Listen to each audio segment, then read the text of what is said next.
ఇటు ముసిరంబాగ్ బ్రిడ్జ్ మరోసారి నీట మునిగిపోయింది. మూసీకి 7,000 క్యూసెక్కుల వరద వస్తుండటంతో బ్రిడ్జ్ నీట మునిగిపోయింది. ప్రస్తుతం గండిపేట్ హిమాయత్ సాగర్ నుంచి దాదాపుగా 5,700 క్యూసెక్కుల వరద, హుసేన్ సాగర్ నుంచి మరో 1,200 క్యూసెక్కుల వరద మూసీలోకి వచ్చి కలుస్తుండటంతో ముసిరంబాగ్ బ్రిడ్జ్ మొత్తం కూడా నీటిలో నిండిపోయింది. పూర్తి సమాచారాన్ని మా ప్రతినిధి శ్రవణ్ అందిస్తారు. బ్రిడ్జ్ మీదికి చేరింది వరద. మొత్తం ఈ ముసారాంబాగ్ బ్రిడ్జ్ మొత్తం కూడా నీటిలో మునిగిపోయినటువంటి పరిస్థితి మనం క్లియర్గా ఇక్కడ గమనించవచ్చు. జంట జలాశయాల నుంచి వస్తున్నటువంటి వరద, హుసేన్ సాగర్ నుంచి వస్తున్నటువంటి వరద మొత్తం కూడా ముసారాంబాగ్ దగ్గర అగ్రెసివ్గా మారడంతో ఆ వాటర్ అనేది మొత్తం ముసారాంబాగ్ బ్రిడ్జ్ మీదకి చేరి మొత్తం ఇక్కడ రాకపోకలు నిలిపివేసినటువంటి సిచ్యువేషన్ కనిపిస్తుంది. రెండు వైపులా కూడా బ్యారికేడ్లు వేసి వాహన రాకపోకలు తెల్లవారుజామున 2-3 గంటలకు ఆపేశారు అనేది అధికార యంత్రాంగం చెప్తుంది. అర్ధరాత్రి 12 గంటల ప్రాంతంలో జంట జలాశయాల నుంచి ఫ్లో అధికంగా వస్తుంది అని ఇతర శాఖలకు సమాచారం ఇవ్వడంతో GHMC, Hydraa, water board, revenue, police అధికారులు సంయుక్తంగా తెల్లవారుజామున ఈ ముసారాంబాగ్ బ్రిడ్జిని పూర్తి స్థాయిలో క్లోజ్ చేశారు.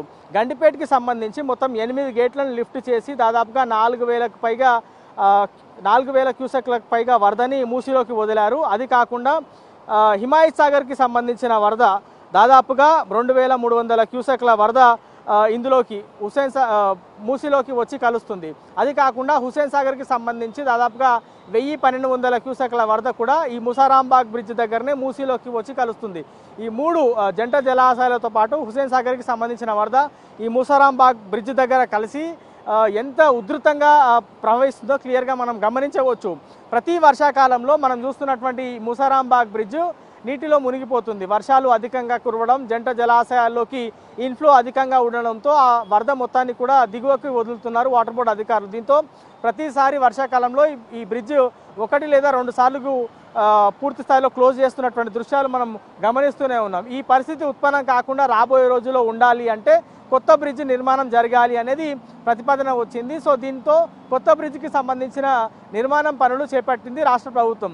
సో కొత్త బ్రిడ్జ్కి సంబంధించిన నిర్మాణ పనులు చాలా మెల్లిగా జరగడంతో ఇంకా ఈ బ్రిడ్జికి సంబంధించి దాదాపుగా 50% పనులు కూడా పూర్తి కాలేదు. ఒకవేళ ఈ కొత్త బ్రిడ్జ్ పూర్తి స్థాయిలో కంప్లీట్ అయ్యి ఉంటే రాకపోకలకు ఎట్లాంటి ఇబ్బంది కలిగి ఉండేది కాదు. కానీ ఈ బ్రిడ్జ్ కంప్లీట్ కాలేదు కాబట్టే పాత బ్రిడ్జ్ మీదే రాకపోకలు కొనసాగిస్తున్నారు. అయితే ఇప్పుడు వరద ఉధృతి పెరగడంతో ఆ వరద మొత్తం కూడా ముసారాంబాగ్ బ్రిడ్జ్ మీదకి చేరడంతో ఈ ముసారాంబాగ్ బ్రిడ్జ్ మీద రాకపోకలు అనేది పూర్తి స్థాయిలో నిలిపివేసినటువంటి పరిస్థితి మనం దృశ్యాల్లో చూడొచ్చు. అధికార యంత్రాంగం, పోలీసులు, రెవెన్యూకి సంబంధించినటువంటి అధికారులు వాటర్ ఉధృతి ఏ విధంగా ఉంది, వరద ఎంత మేర ప్రవహిస్తుంది, ఎంత మేర ముసారాంబాగ్ బ్రిడ్జ్ నీటిలో మునిగిపోయింది అనేటువంటి అంశాలపైన ఎప్పటికప్పుడు సమాచారాన్ని ఉన్నతాధికారులకు చేరవేస్తున్నటువంటి పరిస్థితి మనం క్లియర్గా గమనించవచ్చు. ఇది పాత ముసారాంబాగ్ బ్రిడ్జ్ మొత్తం కూడా నీటిలో మునిగిపోయినటువంటి దృశ్యాలు మనము గమనించవచ్చు. ఈ ఉధృతి అనేది ఇవాళ సాయంత్రం వరకు కొనసాగేటువంటి అవకాశం ఉంది. జంట జలాశయాల్లో వస్తున్నటువంటి వరదలో కొంత ఇన్ఫ్లో అనేది తగ్గితే అవుట్ఫ్లో తగ్గించేటువంటి అవకాశం ఉంది. కానీ ఇన్ఫ్లో కొంతమేర ఆ విధంగానే కొనసాగుతుంది. రాబోయే ఇవాళ రేపు 2 రోజులు కూడా వర్షాలు అధికంగా కురిసేటువంటి అవకాశం ఉంది. మళ్ళా వర్షాలు అధికంగా కురిస్తే మాత్రం జంట జలాశయాల్లోకి పెద్ద ఎత్తున వరద వచ్చేటువంటి అవకాశం ఉంది. అప్పుడు మళ్ళీ గేట్లు ఓపెన్ చేయాల్సి ఉంటుంది.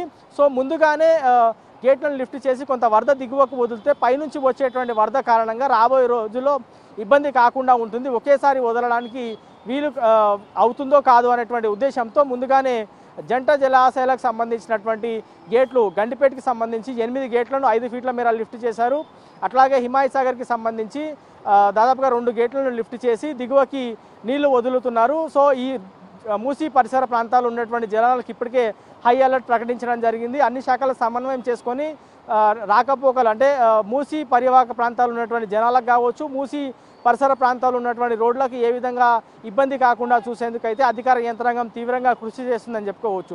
సో ఒకసారి మనము ముసారాంబాగ్ బ్రిడ్జ్ దాటిన తర్వాత ప్రవాహం చూస్తే ఎంత ఉధృతంగా ఉందో క్లియర్గా అర్థం చేసుకోవచ్చు. అటువైపున దోబీ వాళ్ళు అంటే చాకలి వాళ్ళు అక్కడ వాళ్ళ వృత్తి బట్టలు ఆరేసుకోవడం, బట్టలు ఉతకడం అవన్నీ కూడా ఇక్కడే చేస్తూ ఉంటారు. సో అక్కడ వాటర్ అధికంగా వస్తుండడంతో అధికారులు ఇచ్చినటువంటి సమాచారం మేరకు వాళ్ళందరూ కూడా ఆ బట్టలన్నీ కూడా ఇక్కడ నుంచి తీసుకువెళ్తున్నటువంటి పరిస్థితి కూడా క్లియర్గా గమనించవచ్చు. గత ఏడాది అంతకన్నా ముందు సంవత్సరం అంతకన్నా అంటే గడిచినటువంటి 3-4 సంవత్సరాల్లో ప్రతిసారి కూడా ఈ వాటర్ మొత్తం కూడా మనకి ఇక్కడ తెలంగాణ రజక అభివృద్ధి సంస్థ అనేటువంటి బిల్డింగ్ కనబడుతుంది కదా, ఇది almost half of the part మొత్తం కూడా మునిగిపోతూ వస్తుంది.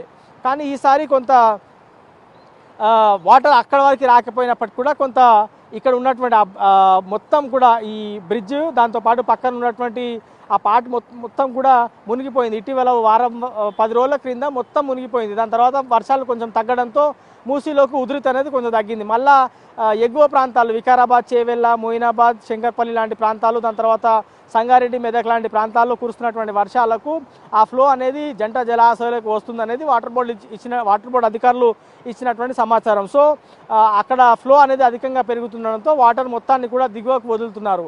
గ్రేటర్ హైదరాబాద్ పరిధిలో దాదాపుగా 55 కిలోమీటర్ల మేర ఈ మూసీ అనేది ప్రవహిస్తుంది. సో ఇది నాగోల్ వరకు గ్రేటర్ హైదరాబాద్ పరిధిలో ప్రవహిస్తుంది. దాని తర్వాత నల్గొండ వరకు ఈ మూసి ప్రవహిస్తుంది. సో ఓవరాల్గా మాత్రం జంట జలాశయాల్లోకి వస్తున్నటువంటి వరద, దాంతోపాటు హుస్సేన్ సాగర్లోకి వచ్చి చేరుతున్నటువంటి వరదని దిగువకి వదులుతున్నారు. మొత్తం ఇటువైపున గమనిస్తే దాదాపుగా 4300, దాని తర్వాత గండిపేట నుంచి ఇక్కడ నుంచి హిమాయత్ సాగర్ నుంచి 2300 క్యూసెక్లు, అదొక దాదాపుగా 6000 క్యూసెక్లు అయితే మరో 1200 క్యూసెక్లు హుస్సేన్ సాగర్ నుంచి వచ్చి ముసారాంబాగ్ బ్రిడ్జ్ దగ్గర మూసీలో కలుస్తుంది. కాబట్టి ఉధృతి ఇంత అగ్రెసివ్గా ఉంది. వాళ్ళ సాయంత్రం వరకు ఈ విధంగానే ఫ్లో ఉండేటువంటి అవకాశం ఉంది. కాబట్టి వాళ్ళ మొత్తం ముసారాంబాగ్ బ్రిడ్జ్ క్లోజ్ అయ్యే ఉంటుంది. రేపు కూడా దాదాపుగా ఈ ముసారాంబాగ్ బ్రిడ్జ్ క్లోజ్ అయ్యే ఉండొచ్చు అనేది అధికారులు చెప్తున్నటువంటి సమాచారం. ఇక రాబోయే 1-2 రోజుల్లో వర్షం మీద జంట జలాశయాలతో పాటు హుస్సేన్ సాగర్లోకి వచ్చేటువంటి వరద పైన ఈ ముసారాంబాగ్ బ్రిడ్జ్ క్లోజ్ ఉంటుందా, ఓపెన్ అవుతుందా అనేటువంటి అంశం పైన అధికారులు నిర్ణయం తీసుకునేటువంటి అవకాశం ఉంది. ఇది ఓవరాల్గా ముసారాంబాగ్ బ్రిడ్జ్ దగ్గర ప్రవహిస్తున్నటువంటి ముసారాంబాగ్ బ్రిడ్జ్ క్లోజర్, అధికారులు తీసుకుంటున్నటువంటి చర్యలు, జంట జలాశయాలకు సంబంధించినటువంటి పూర్తి అప్డేట్. కెమెరామెన్ నరసింహతో Shravan, big TV, Musarambagh bridge దగ్గర నుంచి.